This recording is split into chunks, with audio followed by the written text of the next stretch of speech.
Malaking bagay ito, lalo na sa ating mga mag-aaral. Nakakatulong ito sa kanila. Naituturo namin bilang isang guro, naituturo namin sa kanila kung paano ang tamang pagtatanim ng mga gulay kahit wala tayong sapat na espasyo.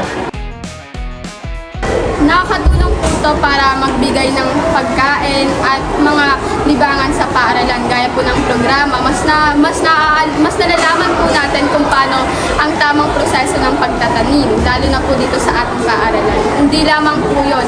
Nakakapagbigay din po ito ng mga gawain na makakatulong para sa pag-develop po ng mga kaalaman namin tungkol sa pagtatanim ng mga gulayan. Sa isang paaralan, hindi lamang sa loob ng silid-aralan natututo ang mga bata.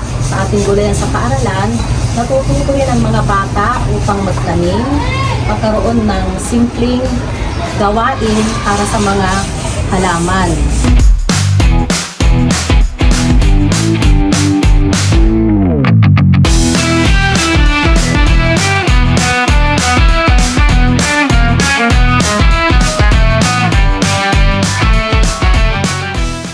So mayroong nitrogen at phosphorus, NPK. Okay?